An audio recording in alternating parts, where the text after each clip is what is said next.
Ladies and gentlemen, boys and girls, people of all ages, welcome to another episode of Tyler Bryan Hour, episode 32. Thankful, happy, joyous, smiling, just thankful that I could do another episode. I am your co-host, Be Heard, aka Brian, aka Prince Vegeta without the hating. We're going to pass it to my co-host, Tyler. You want to say something to the people? Good evening, people. It is your co-host, Tyler the Libra, a.k.a. TTL, a.k.a. just Tyler for short. And I'm actually, I still got to change that because I'm going back to just Tyler.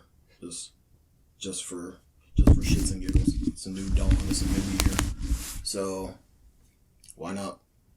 I dig it. So just some morning churchman announcements. Hopefully, a lot of people did like how the last episode sounded, so I'm kind of glad about that, and I'm kind of happy about that. I think for this episode, it's going to sound the same. I do want to invest in the podcast and get pretty much $1,000 set up, so it's going to take a second. It's going to be a while before we get that, but I'm going to do it. I'm even thinking about working more. So we will have guests back eventually, but I just want to do it this way to just get the best sounding quality product that we can. And I do apologize for that. So I do want to say sorry to all the guests that we had previously, but I just want to make a better product. So I would love to have, Anna back on the podcast, Caleb, Saul, Cesar. I think that's how you spell it in the text. That's why I read it like that. Maddie, everybody we had as a previous guest and every future guest that we will have. I want to have them when I get that better quality sound and that better product. So I do apologize for that. Any other morning churchman announcements? I think that was it that I really wanted to cover. Actually, I just kind of, we still got our topics for today's episode. It's still going to be a great episode for you. But Tyler, how you doing, bro? How you want to update the people on how you doing? Where your headspace at and things of that nature? Well, right now, I am just reading some different dialogue and blogs about certain people that are dealing with depression or anxiety in any type of matter. I downloaded this app that is called Help Anonymous. Anybody that's it's pretty much an anonymous source where you could just vent, talk about your frustrations throughout, your life or whatever the case may be, to just get it out there and just to basically have somebody to talk to, or just be able to just post whatever you feel. And it's actually pretty cool, and it's actually pretty therapeutic for, you to be able to do something like that, and there be an app for it. I'm personally haven't had anything to really share because things have been going, all right, I guess. So for me, I'm just scrolling down, reading most of what everybody has to say. Would you ever share on it though? Yeah, I would ever share. I just need to. It's just one of those times where if I feel down, I need to vent, and I don't have anything else to do or talk to anyone about, then I'll probably come to here. One said, I wish I had my meds. Okay. Well, you ain't got to read that. Well, be careful reading them out loud because that's obviously somebody's business. But yeah, I think that's dope. I think it's just one share of those, and talk to people. It's just one of those things where it helps me further progress with my depression and just dealing with everyday life for me as my anxiety goes. And it's one of those things where, like I said in earlier podcasts, this shit doesn't really go away. It's just something that you really have to deal with, pretty much your whole life, if it takes your whole life. Mm-hmm. And then I think, with me, kind of in a way, what Tyler's saying, I think this week upcoming, I'm going to speak into existence. I'm going to make this the greatest week I had of my life. And I think a way to do that, and a way it's for me to get that done, is I'm going to try to cleanse. And I don't necessarily mean a juice cleanse or anything like that. I'm going to try to cleanse of just not hitting up people that kind of don't deserve my energy. Because I feel like I'm noticing that, not that, I mean, I don't know. I am who I am.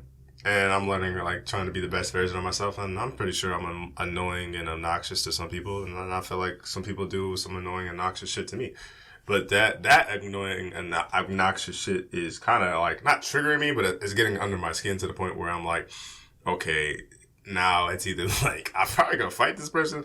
It's not that extreme, but it's like we're gonna argue. Like it's gonna be an argument. It's gonna be an issue. So I'm just trying to fall back from the world, if you will. Like I'm still gonna be reachable. I'm still gonna be attainable, but I'm just not gonna go. I'm not gonna go out of my way to pretty much talk to people that don't deserve my energy. I think and I'm just kind of just stick to me this week and just kind of focus up, re-up, and just be a better person overall. And I think it's good to take mental breaks and like to not reach out to people, especially I'm not gonna reach out to females. And it's not like a slight to any female that I've talked to as a friend or talking to it now isn't anything. It's just a normal conversation. But I noticed that they've said it. I don't know if it's true, but you're not your best version of you if you're chasing something else. Like, I truly feel like that's probably my issue. And actually, what's funny is I feel like relationships and situationships and things of that nature has worked better for me when I'm not chasing. So, I'm just focus on me. Focus on yourself, King. Like, that's the advice that I'm going to give myself and I'm going to try to apply. Will it work? Hopefully, a week is a long, long week. I think there's like 168 hours in a week or something like that. Don't quote me on that, but there's a lot of hours in a week that I could be using to focus it on better things. And that's, like I said, that's not a slight to the individual. That's a slight towards me. Like, I'm like trying to seek validation in people that just don't care about me whatsoever. I could be on fire and they wouldn't piss on me to, get me out of fire, whatever that saying is. But yeah, I'm gonna just focus on myself and try to have the best week I possibly can. So I'll give you an update about that next week on the podcast. Now, Tyler, I'll go first. I want to sell people on the Tyler Bryan Hour podcast because I feel like a lot of people have this misconception because I was talking to people and I was telling them I had a podcast and I was telling them who my podcast guest was and they're like, oh, so you guys probably talk about sports. And I don't think it is a sports podcast, especially since I put that on Spotify like a dummy. I put it was a football, basketball, boxing podcast. My bad if you never find this, but I want to say Tyler Bryan Hour is a great podcast for you to listen to because that it's two friends who've known each other 20 plus years, I would say, argue roughly around 21 actually. 21 to be technical, but I would say it's two best friends that, have great, genuine conversations, funny conversations, like conversations you have with a best friend, right? And it's also people who are in a craft. I feel like oftentimes people listen to podcasts because they're like this funny personality or this comedian or the successful photographer or whatever. Like they're already successful people. What about the podcast for the people that's going through it? The people that's trying to make it, the people that's trying to understand and like learn everything they can about themselves. Because it's like, I would argue, we're probably going through a quarter crisis. It's not a midlife crisis, but I'm saying we're two young black brothers that are going through it. So, what I'm saying? If you fuck with that vibe of two best friends that just have genuine conversations and want to put the city on and the stuff that I want to do for this podcast, I want to do great things with this podcast. I think it's a great listen. Tyler, is there anything you want to add to that, to why they should listen to Tyler Bryan Hour? And why you should listen to us is because we tell the truth most of the time. Why you should listen to us is because we have a rhetoric that most people can relate to in our age. And most people, quite frankly, either you're going to give a fuck about it or you're just going to go your own way. And if you don't choose to, and if you go your own way and that shit doesn't work, then you come back to us and listen to what we have to say. So, with that being said, we pretty much know, we would like to know and think that we talk about stuff that's going on through your daily life and our daily life to where those two can correlate and they could be common with each other. And even if that doesn't happen, then fuck you, just listen to us for shits and giggles, a laugh. We talk about probably anything under the sun. Because with me and Brian, we're just people that just like, we're so opinionated about certain things that we could literally talk about anything for hours. So, I mean, that's my spiel on it. And, yeah, I think if you want to hear anything about mental health, obviously, come to us. If you want to hear anything about sports, come to us. If you want to hear anything about, what's going on in life today, and you don't have an opinion for yourself, and you want to make an opinion based on what we say, then come to us. And also, I feel like everybody always says it, but like, I hope at least to me, I don't know, maybe it's because I'm biased because it's obviously our podcast or whatever, but I like to feel like we come off as people that are generally best friends. Like, you know what I'm saying? There's always like those kind of people that like the idea of a podcast coming together, and it's like complete opposite world. But like, we grew up with each other. It's like, so I know Tyler as well as he knows me. Like, we kind of know like how each person is and how they tick and how they certain things. And I hope that comes off of the podcast. And the things that I just want to do for the podcast, like, I want to present this to the world. That's why we're like, not saying it's like a closet, but that's why we're in the room that we're in now, because I'm trying to enhance the audio to make it sound better. So it's a better product, so people fuck with it and listen to it. Cause it's like, I'm trying to take over. I'm keeping a bug with you. I love everybody in Des Moines. I think Des Moines is a little underground circle, if you will, of talent. And there's a lot of dope, talented people. But as far as this podcast game, it's us. Like, y'all gonna go through us. Like, that's how I feel. That's how I view it. I want to make sure that I can eat off the podcast. I want to make sure Tyler can eat off the podcast. I want to make sure that if we was able to do anything like travel related, obviously with COVID involved, it's going to be difficult. But if we was able to take this shit on tour, I would love to hire my homie Jeremiah, aka Sippy. Like, shout out to that nigga one time. Like, I would love to put niggas on and make sure that Tyler's kids eat and my kids eat and like Jeremiah's kids. Like, yeah, like, I want to hire people I fuck with. And I want to make sure that they have something as far as the podcast goes. But if they want to venture out and do other things, they have that too. Like, that's my mindset. That's where I'm at. It's probably unhealthy. It's probably toxic. It's probably a terrible way to think of, solely thinking of success and things like that. But that's just how my mind wanders. I think that's why I have the drive that I do today. Because technically I have every right to not be shit right now. But I'm not. Because I'm striving to be great. And like, I don't know how Tyler views it, but that's how I view it. And that's how I want to view it, to where I want to put niggas on. Like, I'm trying to do something outside of myself. And, speaking of that, we both have our each respective fields. And I just kind of went on a tangent there, because y'all know how I am when I love to talk. I'm gonna shut the fuck up. Tyler, as a photographer, someone who's technically, how long would you say you've been a technical photographer for now? Like, maybe 2-3 years that you've really been into it and like really this lifestyle? I think it's going on about 3 years. So what's some advice you could technically give inspiring photographer out there? Like, what is something that you want to give as a gem, or just little things you want to say? Do not give a fuck about what every other photographer is doing. Well, you also have to say something that like will help them get into the field too, because I think what you're saying is right, and I know it's your advice. I'm gonna let you cook in a second. Because it's their craft, it's their creativity. I'm just saying, you want to get your foot in the door first. I feel like it's hard to say do the fuck what you want if you're not in the building yet, because it's like, unfortunately, the reality is you do have to kiss ass at some point in time. Like, it sucks. Yeah, you have to be a groupie sometimes. And, but like, what I'm saying, like, once they get in their field and they get their feet wet, like, go ahead, my bad. Then you go off and do your own thing. But as far as getting to the door, buy a camera, buy some stock. I mean, you're not lying. And like, just get out there and work on your craft. It doesn't even have to be. It doesn't even have to be any pictures with any type of concept whatsoever. Just go out there and take them. It could be trees, it could be water, it could be anything. At least you're going out there, you're learning what looks good, learning what type of photographer you are, and what else can you bring to the table as far as, you working up to what you potentially want to see your product become.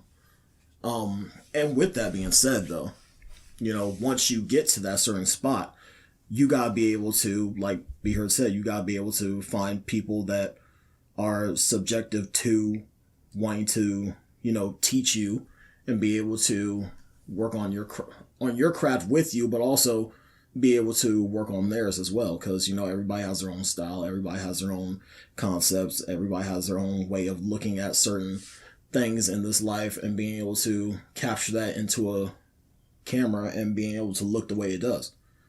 So I don't know. It's kind of hard as far as getting started goes. Okay, I'll ask you this question because this is something that I generally want to know too. Like I do want to like kind of get a camera, and I want to take pictures of like pretty much like it's gonna sound conceited, but fuck it. I pretty much want to take cameras of myself and like maybe like model-esque like pictures if I can. Obviously, it's gonna be harder with just me or something like that. But I just want to do some artsy shit. What camera would you recommend someone to start out with if they want to get a solid camera? Because cameras are expensive. Like, this shit is not a cheap hobby or a cheap career. Like, that's like me just investing in the podcast is small. Like, cameras, they range and lenses and this, that, and the third. Like, what would be a good starter camera if you could think of off the top of your head? Get you a Canon Rebel T5. Or T6. Do you know how much that's running off top that of that? That runs off the gate probably about $350. I think of my chest. You spend more on this. I mean, yeah. I just want to do some photography, some fake modeling on the side. This nigga said $350 for that. Hey, you asked, so. God damn. Let's see, it's not a cheap field. Is there any other advice or things you want to say as far as anyone getting into photography?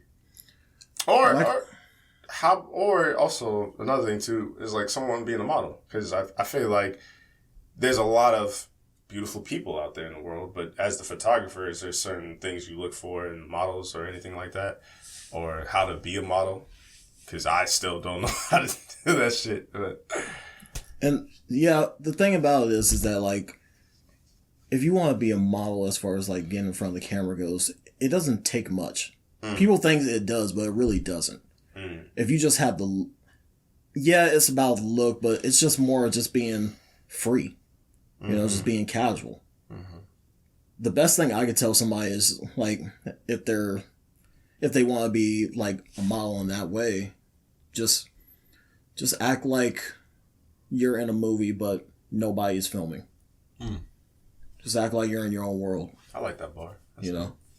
And that's why I tell all my models is just be as free as possible. Just let me do all the work and the capturing. All you have to do is just look casual. And like, some people really don't grasp how that concept works, and like they still get kind of uptight. And like it's completely understandable because some people just are like nervous like that. But at the same time, that also has to deal with the photographer. True. You pretty much have to feed off each other's energy, and like whatever I'm giving them, they gotta go off that, and vice versa. So yeah, I mean, just be as cool as possible. I will say, like, Tyler is a great photographer in that regard. I would say, like, maybe there's been a few times where he's like, all right, you gotta be here and do this here, and like, but it's nothing to the point where I feel uncomfortable. Like, I want to say we done 2 shoots, possibly 2. Yeah, I think so. It's like 2. But and I had fun on the 2. Like, he was just picking out spots, and he was picking out some creative spots. Like, I don't know if I was the best looking model. I made the pictures that looked that much better, but some of the spots and some of the things he was able to pick, for me at least, I think Tyler is a great photographer, and I hope he sticks with it. And I hope he gave you some sort of advice too. Now, for me, for those of you who don't know, I did commentary. And for the type of commentary that I did fighting game commentary. So think Mortal Kombat, Street Fighter, Killer Instinct, Dragon Ball, all the fighting games, Tekken. I never did Tekken, but the main ones that I did was Street Fighter, Mortal Kombat, and Dragon Ball. I did a tournament in California called Central California Standoff. Shouts out to them. They treated me with utmost respect and gave me a hotel. Especially when I was a nobody. I ended up doing a Swarm series with a pro FGC player named Honeybee. So you really went out there by yourself, didn't you? Mm-hmm. Yeah. With no phone. My phone was on Wi-Fi only.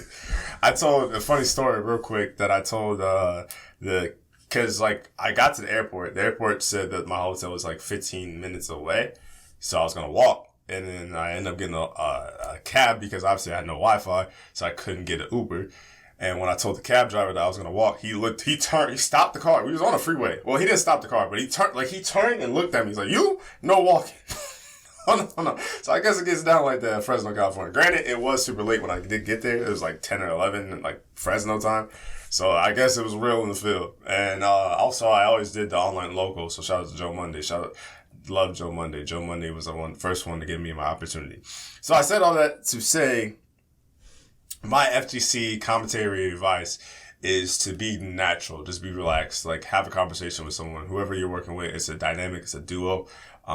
If you're the funny guy, be funny. If you're the technical guy, be technical. But you also have to make it like a smooth, effortless transition. Because think of it like from football commentators, right? Like, if you watch the games today, like, the average length of a football play is about 6 seconds. So they're probably not really talking too much longer about the play that just happened. Like, they'll make the play and they might do an analyst thing and they might talk about something else. But after that next play, they're already back into the commentary flow. Like, you want to have a flow that it just works well. And a tip of advice to avoid is, like, when I did commentary, I would focus solely on the moves. It's good to know the moves, but know the moves for like what they do and their frame data and their information, or like don't know the moves for like so Zangief, the big Russian with the mohawk that's in Street Fighter, right?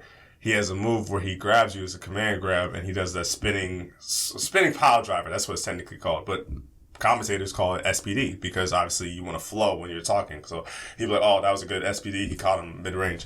Also, another thing to look out for is a lot of these guys are professionals and they really play fighting games. So they might have tournament nerves and things of that nature. But when they're playing the tournament and they do a full screen heavy attack, which is obviously your slowest button, your biggest button, your button with the most range, they're probably not doing a full screen heavy attack to do a full screen heavy attack. Notice the input errors and put yourself in the player's shoes and understand why they did that or why they did what they did. Like, obviously input errors are a thing, so you want to acknowledge that was an input error because nobody's that crazy enough to do anything like that.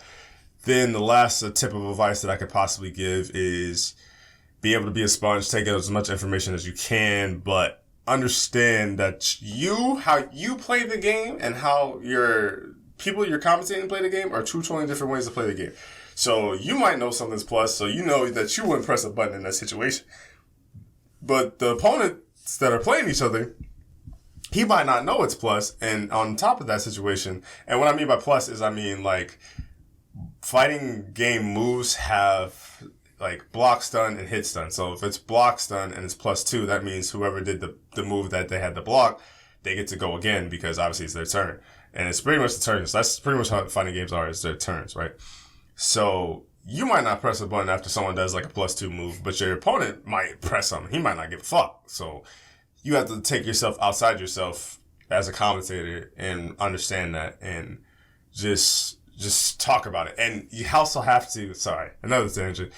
You also have to understand, like, you also have to tell a story, right? Like, you have to balance it out to where, it's almost like, you don't want to say what happens, but you want to say, like, why it happened, or explain where it happened, or, like, things of that nature. You don't want to explain, like, what happened, bar for bar, flow for flow, shout out to Soulja. Like, you want to, because anyone can do that. Flow. Like, anyone can do that. Like, everybody sees what happened on the screen, but you have to be able to communicate to people who have never played the game whatsoever, but you also have to make it in it, like, you have to communicate to the people who are diehard fans and know everything about it. And it's like that, that's that perfect blend. Like, you want to make it comfortable enough to where I don't know what the fuck's going on, but the way that this guy's describing it, I should know what's going on, and it actually makes sense. Then you also have to describe it to where a die-hard, sweaty, try-hard FGC player knows exactly what you're talking about. It's just, you gotta find that balance. That's pretty much it. Like I said, I ain't shit as far as the FGC commentator goes, but I know enough, right? And you damn sure know enough. Yeah, I mean, even like, even then, like, I don't know if I convinced anybody, but if I convinced somebody, it sounded believable, then I did my job as a commentator. A fun topic for the podcast, hopefully that doesn't pick up, is something that I kind of just drove out of left field. Because, like, at first, I was thinking of this topic, Tyler. Yeah. And I wanted to do, like, who would be who in D-Generation X. But then I decided that could be kind of convoluted and, like, hard. The reason why I picked this topic is like, you know, Attitude Era. Everybody loved the Attitude Era as far as wrestling. I was actually thinking about this like last week now, like being with Brent and all that. And then, so like everybody loves the Attitude Era, and I was just thinking of like Attitude Era wrestlers, right? And I was like, who would I be? Who would I implement my game after and things of that nature? Not necessarily as far as the wrestling ring. I'm just talking about me as an individual, as a person. And personally, right now, I would say I'm probably Shawn Michaels. And the reason why I say Shawn Michaels is I had my run while I was a little high. Like, I was kind of hot stuff. I was building up. Then nigga got the back surgery. This is definitely the back surgery where niggas forget me. And now I'm coming out that back surgery. We're like, we don't know what kind of Shawn we're going to get. Like, this is going to be the Heartbreak Kid. It's just going to be the Rockers with Marty Jannetty. Like, what you finna do? Like, that's how I honestly feel. And maybe it might be conceded to me thinking I'm Shawn Michaels and the Heartbreak Kid, but I like the swagger. I like the persona that he carries himself with. And he's that boy. And technically speaking, if he didn't get that back surgery, he should have had mad championships. To be honest, like World Heavyweight Championships. Like, you know what's crazy? That that 1 year in like 2002 when he won like his only World Heavyweight Championship. Mm-hmm. Remember that? So the plan was for him to hold the belt a little bit like more, and because he only held that belt for like a month when he beat Triple H in that Elimination Chamber. So, but at the same time, being a champion, being the top guy, you have to make more house appearances, and you have to do more stuff. With that being said, Shawn voiced out that he didn't want that responsibility. He was only trying to focus on his family and everything else that was going on with his life. And he just wanted to be just a wrestler, you know, again. So I think that's one of the reasons why he didn't get more belt championships. And I kind of understand that. Like, that's admirable for me. It is, but also at the same time, it's because he was wild. Because honestly, like, that nigga was wild. Because honestly, he could have went to Vince and could have asked for a championship, put the belt on him at any time after that. Actually, he's won it a few times, because wasn't Montreal Screwjob? Yeah, Montreal Screwjob. A lot. But I'm talking about after the back surgery. When did he have the back surgery? Because I guess, did he come back and went to DX? He had the back surgery after WrestleMania 14, which was in 1998. He came back in 2002. I guess so. He wasn't really out that long. And he didn't really miss too much. That's 5 years. Well, it is, but like he wasn't out that long to where he missed a lot. Like I feel like he kind of just fit right in back into the normal thing. Because I think he started having that feud with Triple H, and that feud with Triple H was pretty good. That feud with Triple H lasted damn near 2.5 years. Them niggas was on site every single time. But yeah, I would say if I had to compare myself to anyone in the 90s, it's Shawn Michaels. Who would you compare yourself to as far as persona? And like, the beauty of, the funny thing about Tyler too, and I know I'm talking for Tyler, but like, just thinking out loud, is like, this nigga had multiple personas. So he, like, Bandana Tyler could be a completely different wrestler than the Tyler we got now. So long hair headband Tyler was elite, by the way. That's a Tyler that nobody will ever see again, probably. I just don't have the patience for that. I'm not wild anymore like that anymore. But that's funny. But you should already know what mine is. Who? Big Daddy Cool Diesel, Kevin Nash, boy. So nigga ain't gonna have no quads. That's crazy. And like, with him, I don't know, as far as that persona goes, because he started off as Shawn Michaels' bodyguard, remember? Like, back in the 90s. And then, like... Is that how he debuted? Yeah, that's how he debuted. He started off as Shawn Michaels' bodyguard from, like, 93, I want to say 94 to, like, 5. It was only, like, for, like, a year or so. And then Shawn Michaels started, like, kind of, like, expanding more. And then Diesel was like, okay, you know what? Let me just do my own thing. And so, you know, then... What people don't realize is that Diesel was that boy. That man, he still to this day is the one of the longest reigning WWF champions that there was. Really? He held it for a year, like a full year. To be honest with you, my nigga, I don't even remember Kevin Nash having the belt. Like, it was in the 90s, though. Like, I can't.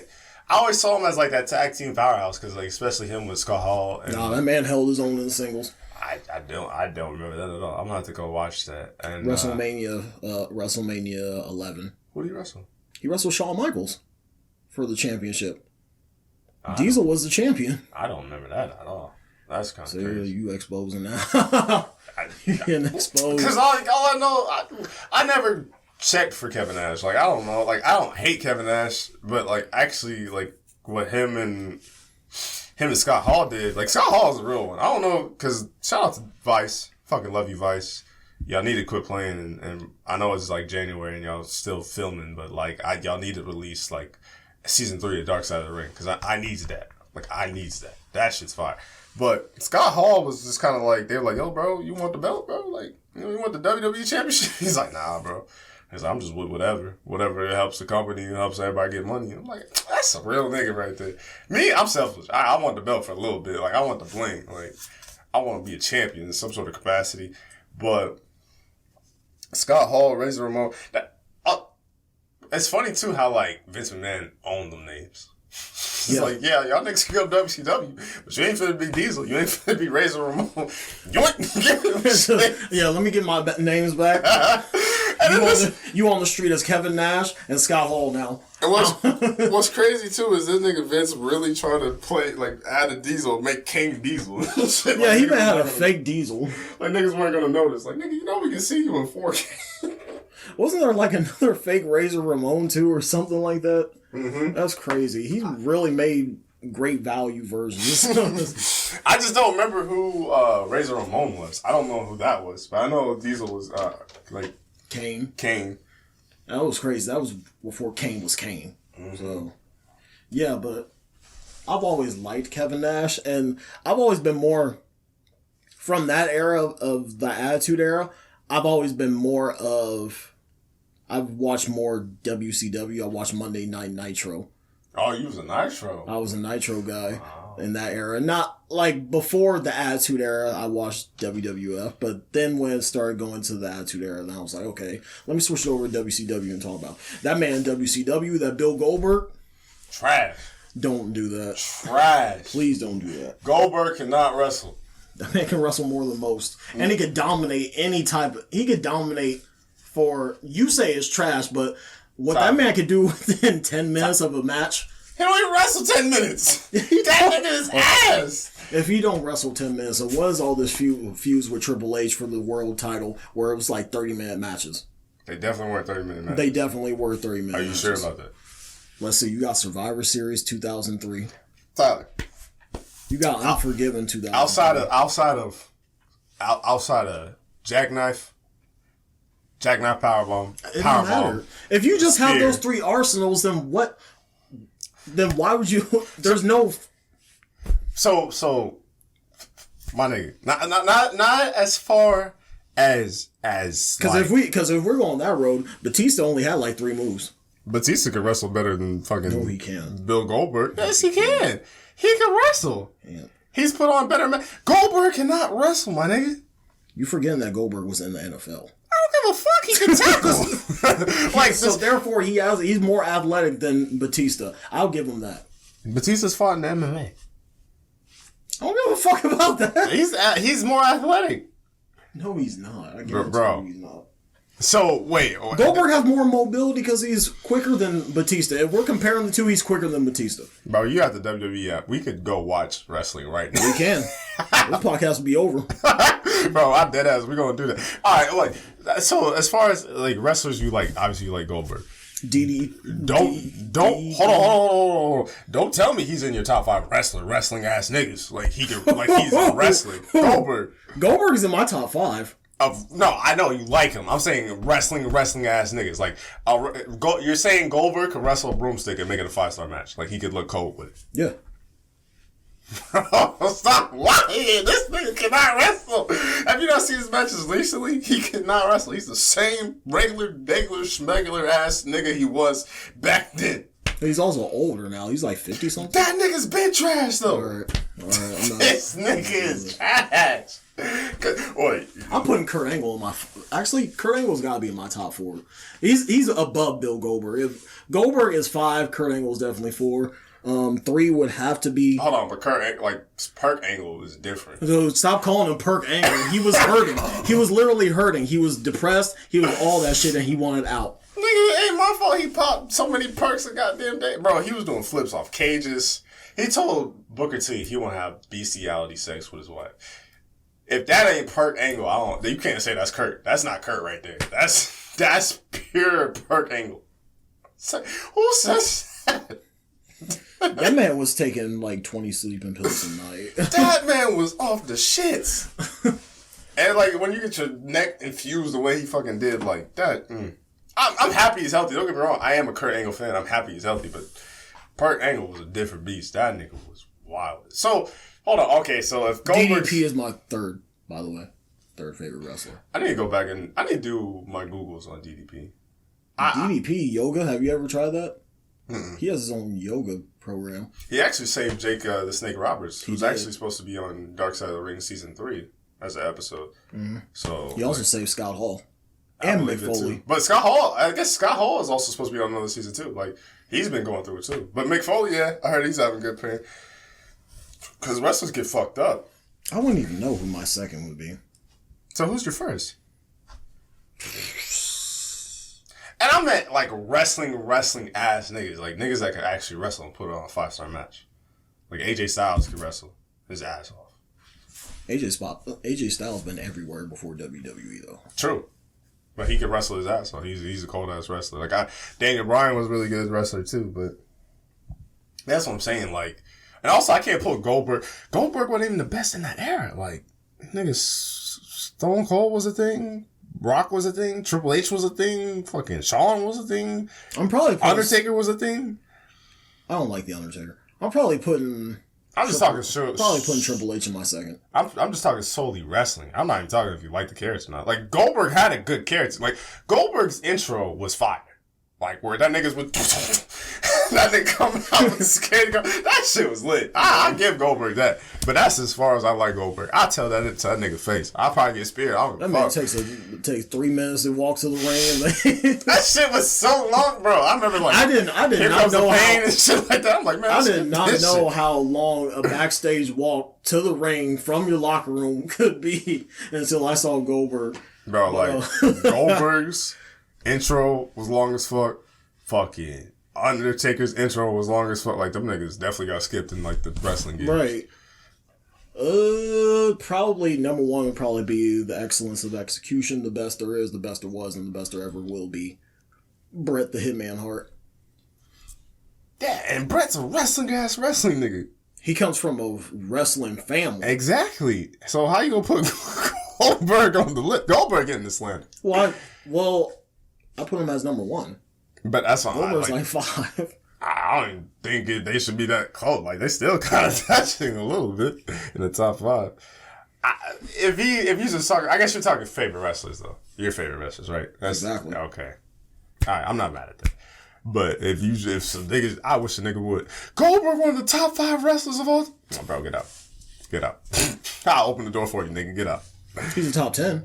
But we gonna watch. I promise you, this nigga gonna make me stay a little bit longer. We gonna watch a Goldberg match, and all you gonna see this nigga do is spear a nigga, tackle a nigga, and jackhammer. Well, you don't remember Elimination Chamber in SummerSlam 2003? Like it was the second Elimination Chamber that they had. Okay, bro. When this man came out the gate. And what? This man niggas? Thank you. That's what I'm saying. That's all that nigga do is just tackle niggas. This man literally speared Chris Jericho through the glass. That's all he do.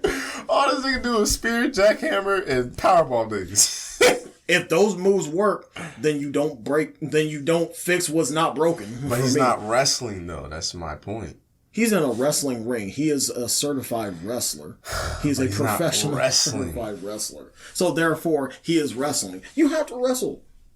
If you want to be champion, you gotta be able to wrestle. They just put the championship belt on this nigga because he was big. No, they did not. That's the only reason they put on this nigga was he was big and niggas would be like, Goldberg! And nigga would just spear niggas. That's it. If that was the case, Big Show can't really wrestle. And they put the championship on him. Yeah, I agree with you. He can't. Who the fuck is out here saying Big Show can wrestle? Niggas are not saying Big Show's like, yo, Big Show, when that nigga did the choke. But he's not as big. But obviously Goldberg and him are not the same size. Of course not, but Goldberg just can't move. He got 2 left feet. Stop it. He's not a good wrestler. That's what I'm saying. Like, Shawn Michaels is a good wrestler. Bret the Hitman Hart was a good wrestler. Owen Hart was a wrestler. Those are mat technicians. But they're able to do things different. Goldberg was a powerhouse. And he was an ass powerhouse. Oh my God. Undertaker was a powerhouse, but he could do moves. It's like Goldberg would literally fall off if this nigga tried to climb the turnbuckle. Like, Goldberg can't do nothing outside of just slamming niggas. That's what I'm saying. It's like, even all the niggas you name could slam niggas and do something. Yoko, Zuno, what the fuck? The 400, 500 pound big ass nigga that beat Hollywood Hogan. Like, that nigga was jumping off a rope, doing some cool shit and different shit. He was a better wrestler than Goldberg. Goldberg gonna get the slander. It is what it is. Like, that nigga's ass. I'm sorry. If you're a Goldberg fan, I'm not sorry, but he's just ass as a wrestler. Got a cool thing, cool gimmick, but yeah, right. Ass. All right. Anyway, so DDP. I personally like DDP. I wish that he would have held the WCW championship a little bit longer, but it was in the time where, you know, Kevin Nash. There was I'll say it like this. There was literally 2 incarnations of NWO. There was NWO where literally there was like 550,000 members in NWO. As soon as you come to WCW, you get a shirt. Like, it wasn't even WCW. The fact that these niggas had their own pay-per-view, it was NWO pay-per-view. I was like, what? I was like, this is getting out of hand. And they would all be NWO members, like, no way. Bro, literally, like, NWO, all the matches would be NWO members. NWO will literally pull the Sons of Anarchy. Alright, that's the Latin division right there. That's the junior division. LWO. They had a Wolfpack. That's Kevin Nash's version of the Wolfpack, and I didn't like the Wolfpack that much. Really? Because they just had a bunch of old niggas. Like Lex Luger was up in there. Kurt Hennig was up in there for a while. Then you had fucking Macho Man Randy Savage up in there for a while. Sting, it's almost like Sting and DDP were the only niggas that weren't in NWO. Either one. Well, I think Sting joined NWO Wolfpack for a while, but yeah, other than those, like, you couldn't really come to WCW without being like, hey, you know, you want to take this shirt, you going to take this bump from Hollywood Hulk Hogan, that's the champion. You gonna put this NWO shirt on. We gonna spray paint shit NWO. We gonna bring Dennis Rodman up in here. We gonna be that show. Be part of the championship too. Like, bro, my favorite meme is like when they have Hollywood Hogan. It's supposed, because obviously he says some racist, he says some terrible things about black people. That's not funny. But when it's like he's about to write the N word, it's the N and then the W. Yeah. But it looked like the W wasn't all the way out. It was just an I. Yep. Oh my God. I was more of a WWF guy, but I wanted to, cause like, remember when they came to WWE? When it was just the 3 of them then? Like, then it was Nash, Hall, and then Hollywood. And then they started recruiting more niggas from there. Like, they was literally like a cartel or something. They was like, hey, we coming up here. We gonna get HBK. We gonna get Booker T. I don't know if it was, I can't remember her name. I know she was blonde. I don't know. I don't want to say Stacy because that might be inaccurate. Tori Wilson? No, it was like, who was the one that was like a WWF at the time champion, had the belt, and was just like, yeah, this shit trash. On WCW, niggas were like, hey, what happened? Right. And then on top of that, see, WCW versus WWF was the greatest thing to happen, but it also kind of fucked each other up too, because like, they did a taping of WWF, and then Shane O'Mac was on WCW like that same Monday. Like, niggas just like flipping channels, like, hey, how does niggas been in 2 places at once? And that was obviously before you knew things about WWF and stuff like that. But that shit was crazy. Like, Dark Side of the Ring makes me want more documentaries and more stories about just wrestling and like actually the wild shit and like the shit that went behind the scenes. Because I just want to know. I love that shit. I eat that shit up. I almost want to watch that shit more than I want to watch like regular wrestling now. Like, I would love it. I'm definitely watching the older shit than I am watching current wrestling. It's okay. It's not bad. It's just, I don't know. I feel like WWE right now, just go on a quick tangent, has too many stars and too much talent to be as mediocre as it is. Right. Like, I just don't care about some of the stars and talent that they have, and I like a lot of the stars and the talent that they have. Just don't care. And about the feuds and things of that nature. But a smooth transition to sports. So we got the Kansas City Chiefs and the Tampa Bay Buccaneers going to the Super Bowl. How do you feel about that? I feel like that's honestly... It's honestly just a repeat of what we saw a couple years ago when it was New England versus the Chiefs in the AFC Championship game. Remember that? I mean, it's I mean, granted, it's a different team. I mean, coming from Brady, obviously, it's a different team, but I don't know. It's just the same. That's the first thing that automatically went into my mind when I heard the matchup. I was like, oh, this is pretty much just a rematch. Because you think about it, the offense is still the same for the Chiefs. They continue to get better. For whatever reason, they just get better. Well, I think their running game is really solid, and I think one of their players opted out. I think, their main running back of last year, Damian Williams, opted out of this season because of COVID. And sure enough, they drafted that rookie replacement of the LSU running back that was really good last year for them in the college football playoffs. And now he's going to a Super Bowl, and he got a good wide receiver core. And Mahomes was kind of questionable all week, but they look good. They look dominant. They kind of shitted on the Bills. Where we got Hawkeye's own playing in the Super Bowl, Tampa Bay offensive line. Oh, right. I was gonna say, I think we might even have a Chief. I think there's a Kansas City Chief Iowa guy too. I'm not too sure off the top of my head. Is he a defense? He might be like a lineman or somewhere. I'd have to think about it though. I think he's been in the league for a little bit though. I think Tampa Bay started off looking amazing, and I think they looked like world beaters that first half. But that second half, they looked a little shaky. There was definitely some controversial calls too. Like they were kind of letting them play, but then there was also like how they kind of ruled it too. Yeah. And it's just unfortunate because it's like it was a good game. They were kind of letting them play. Green Bay got hold on some calls. I'm sure Tampa Bay maybe got hold on a call too. But there's never been a game in the history of Nickendom that where where the officiating crew did a great job. Like there's never been that game. There never will be that game. So it's always kind of fickle and everybody's going to have a complaint about something, especially if it's your team's playing. So, I mean, how do you referee that? You got all these combustible elements. Everything could go on in the game. So, and not to mention that Buffalo and Kansas City game, they were getting chippy. Them niggas were throwing hands. And niggas were being petty, but I mean, it's just a competition of sport. I kind of personally wanted, if Kansas City were to go for them to fight Green Bay, because, it's a Midwest thing, and then I think I would have wanted Tampa Bay to kind of go against Buffalo, because Tom Brady's always played against Buffalo twice a year, and then sure enough, he plays them this year for the Super Bowl. That'd be kind of a unique storyline. But, Tom Brady versus Patrick Mahomes is also a unique storyline in itself, too.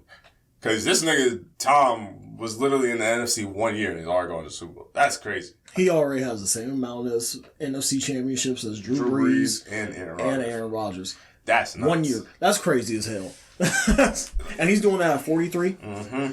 About to be 44 in August. Yeah, I hate to say it, but I think he's the GOAT. I don't think there's really a debate. No, he's obviously in my mind that Thomas Edward Patrick Brady Jr. is the GOAT. Wow. Says whole shit. He's definitely deteriorating. Like he looked great at that first half. From what I saw, I granted I was working, so I couldn't watch the full game. But I would say I saw a vast majority of plays because we were pretty slow at work. But he looked great. I think the arm looked great. He had 2 dimes too. Like he had a few dimes to Mike Evans, and then Mike Evans just left his hands in the first half. That was about. I don't know. He's like, where my hands go? Luckily, it's going to be in Tampa Bay. And, the second half, he just kind of put it on and just turned up. And they look great. So, I don't know what Tampa Bay team you're going to get. I think you're going to get a physical defense. But Mahomes' offense, that's a scary offense. That's a hard offense to beat, especially if they drop at 38. And then they played each other this year, and Kansas City won 27-24 in Tampa Bay. So it's fitting. Also, Tampa Bay being the first team ever to play the Super Bowl in their home stadium. There's going to be, I think, 22,000 fans allowed, and you're probably going to hear all the fucking Tampa Bay fans in there. So, and it's also a pandemic, so you don't know how many Kansas City Chiefs fans are going to let in there. It's going to be really interesting to see how the Super Bowl plays out. And so who you got winning, Definitely Tampa Bay. I gotta go with my fellow NFC. Mm. You know. Mm-hmm. I don't know. Gun to my head today. Definitely fuck the Chiefs. I don't know. Everybody feels that way. I don't know. I feel like they're not as bad as the Patriots. Like Golden Patriots, State Chiefs. Patriots was fucking Golden State. Them niggas, boy, that shit was annoying. I'm not gonna lie. Love you, Brent, but fuck the Pats. Either way, we seen a certain former Pat going to the Super Bowl once again. It don't even bother me this time around. Like, him and Gronk going as the Tampa Bay Buccaneers don't bother me as much as it did when they was Patriots. I really hated the Patriots. I still fuck the Patriots. Tom Brady can be the GOAT, but fuck the Patriots. But I think today I'm going to go with the Chiefs. I don't know. But it really just depends. Like, if Tampa Bay were to clean up that second half that they had, they could beat the Chiefs. But if they played the way that they did today in that second half versus the Chiefs, they're going to lose. Like, it's going to be a washing. But you think they're going to get washed? If they play the way they did in the second half, yeah, absolutely. Tom Brady had 3 picks. They had a fumble. Like, they just looked sloppy that second half. They just fell apart. And not to mention, like, what was the score? 31-26. So they had 21 points. They only scored 10 points in that second quarter. That's not enough to beat. Second half, excuse me. That's not enough to beat the Chiefs. It's not enough. I'm not gonna lie right there. But yeah, right now I have the Chiefs going back to back. First time since Brady, too, which would be kind of fitting. Because I think that was like 03-04, some shit like that. Yeah, it was like 03-04. I just can't believe the Super Bowl is already like... Here? 2 weeks away. Time be moving, bro. Time be moving. I'm curious to see what they're going to do this next season, though. I think the NFL does have to do a better job of COVID. Yeah. Like, they did solid, but there was definitely a few weeks and I don't know. Like, it's also going to be hard because there's just so many people, especially with the league, and they're not doing a draft combine, so I don't know how this next year is going to look, but hopefully they clean it up, make it look better. I think the bubble is the best example of sports working with COVID. I think anyone that does the bubble-like scenario, I think it'll work the best, but see, so. We going to see. And also, be on the lookout for the 27-time World Series champions, New York Yankees this year. Spring training starts within the next month, so be on the lookout for that. Anywho, go Rockies. Damn, we got speaking of bells and just losers. Damn, man, Conor McGregor got folded. And, I watched the full fight. Did he, though? I watched the full fight. I will say I watched the full fight. And for those of you who don't know, I am a big MMA fan. I'm starting to slowly become a boxing fan. More of a boxing fan. But I watched the full fight. Conor, the first round, I think he won the first round. He looked amazing. He was piecing up Dustin Poirier. He was picking his shots, and he was able to scramble, got in a, tie up or, clinch, I guess, if you will, was able to shoulder check him a few times. I think Dustin did the same thing to him. I think he ended up stopping on his foot, too. So he looked good, escaped the takedown after getting taken down, or got up from the takedown, excuse me. Conor looked good. He looked great, but he kept taking leg kicks, and he wasn't checking the leg kicks at all, and they're both southpaws, so Conor ended up switching to the traditional stance in the second round, and after he switched to the traditional stance, he just got pieced the fuck up. Oh, my God. Yeah. Dustin Poirier was just hitting that nigga with combinations, and then he hit him up with an uppercut, like a boom. It was such a flush uppercut, he didn't even finish the full, swing of motion. It was just like a pow, right in the kisser, just right in the jaw. And I just shocked Conor, stunned him. And then he just got pretty much dropped, and he took another shot, and I think he took a few shots. Shouts out to Herb Dean. He got in there pretty quick and broke it up. And, yeah, Conor just kind of had a fall from grace. The memes were hilarious. Like, my nigga, for the first time ever, my dad showed me a meme, and he showed me the meme where it's like when you chilling with your homeboy and both y'all slump, and it had Nate Robinson on the side of it. It literally had both these niggas on the couch. Like, it was it wasn't no regular couch, dude. It was like a couch like mine. It was literally a sectional. Had both of them, and then they had Bernie on one of the sides.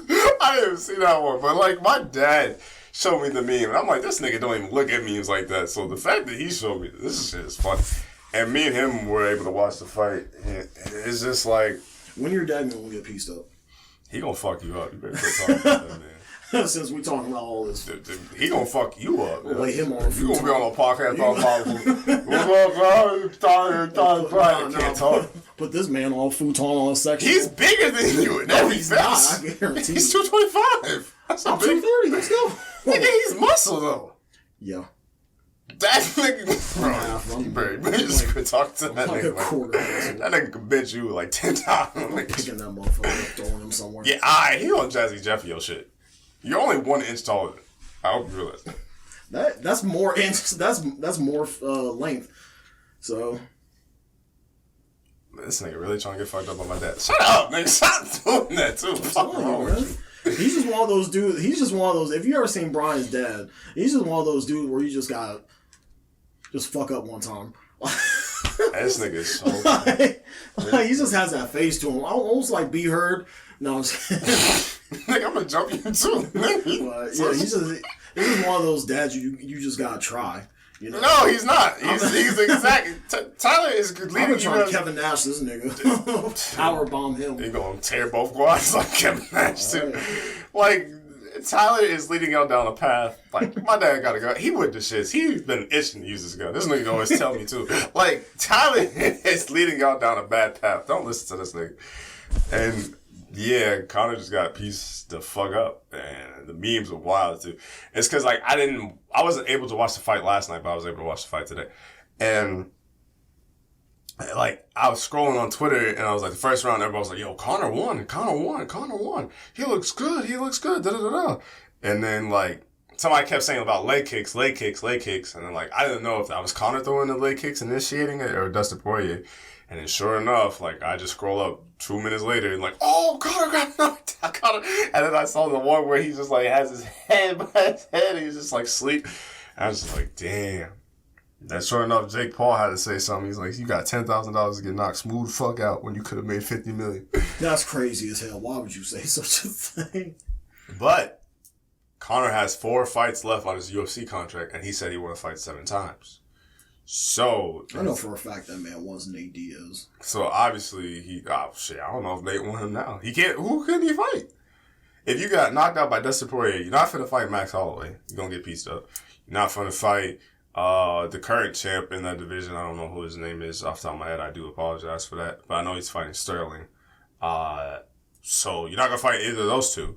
You're not gonna fight Diaz, because he gonna fuck you up. Damn sure not gonna try Diaz. Damn sure ain't gonna try Khabib, because Khabib pieced you up last. This nigga wanted Khabib first, boy. So his best bet is to fight somebody in boxing, and that's probably gonna be Jake Paul.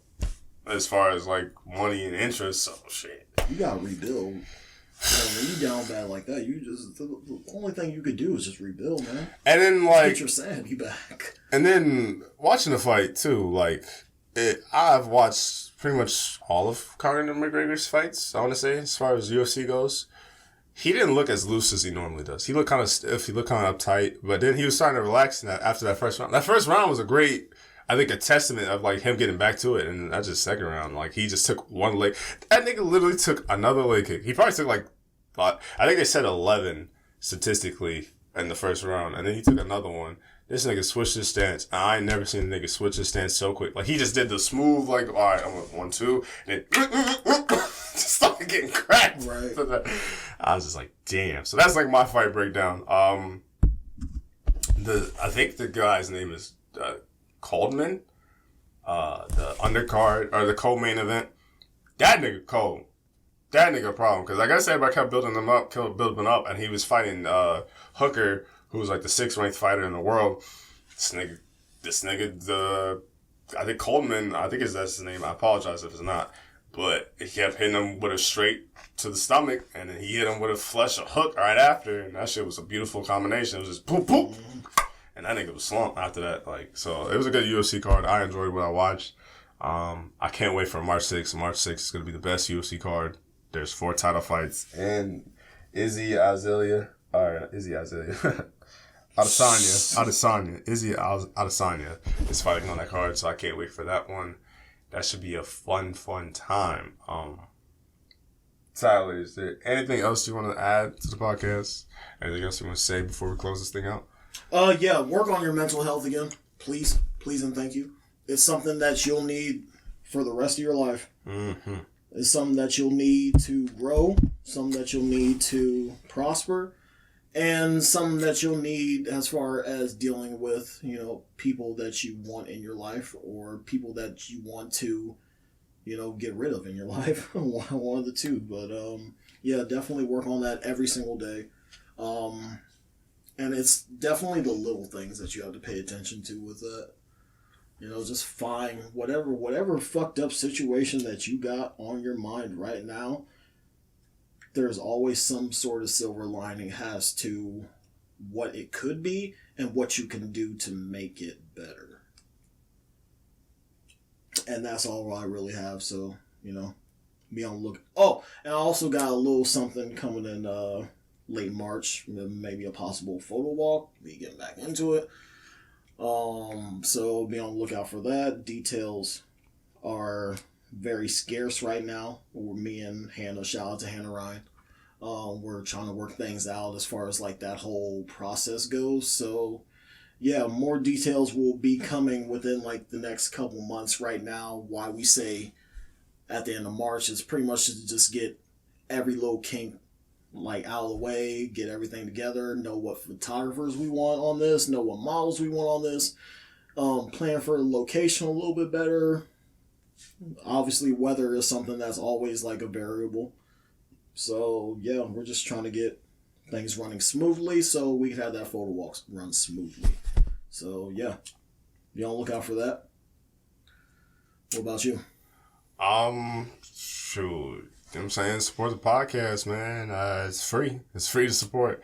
Retweets, them likes, all that stuff that people post on the stories. All that shit adds up. That shit matters. Shout out to Caleb. He did it one time. Shout out to Anna. Shout out to Brian. And shout out to Emily. Shout out to everybody that's just supporting the podcast and retweeting it. Steven, come on. Shout out. I didn't forget you, bro. Shout out Steven, man. I haven't seen you in a minute, man. We need to link up. Yeah, that's homie. He helped me with my PC build, so...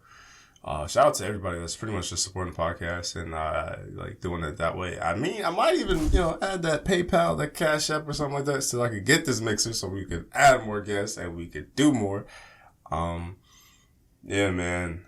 I think I'm gonna try this cleanse for this week.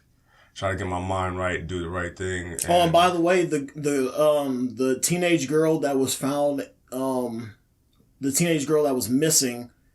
In Johnston. I live out here in Johnston, so it was obviously a very concerning thing. She was found and she is safe. Thank God. I mean, I don't think you should mention where you live, but thank God that she's safe. Love to see it. Love to hear it. I saw it on the feed too. Yeah, so I might add a Cash App or a thing like that, and maybe I might do a Patreon thing like Ron was saying. If y'all want to support the podcast in that financial way and donate towards this mixer so we could, record the podcast in the living room and have more guests and do call-ins. Because one thing the mixer that I want to get... Eventually, we are going to add more segments to this as far as like an Ask TBH or whatever the case may be. True. We got to get the cloud up though. But the mixer that I want to get has a built-in Bluetooth and a built-in like USB, or like, like how aux, if you will. And if we could do that, we could do calls. And if we could do calls, we could pretty much get any fucking body on the podcast. We could do calls. That would be different. And I think that's something that could expand the podcast. And I think it would sound better too. Because the only problem with that is like we would both need headphones. You have studio headphones? Like something you could just put over your ear? Right? Yeah. Okay, then yeah, we good. So we could do that. That could be done. Y'all just gotta fuck with us, support us, all that bullshit. Love you guys. Till next time. We're out. Bye.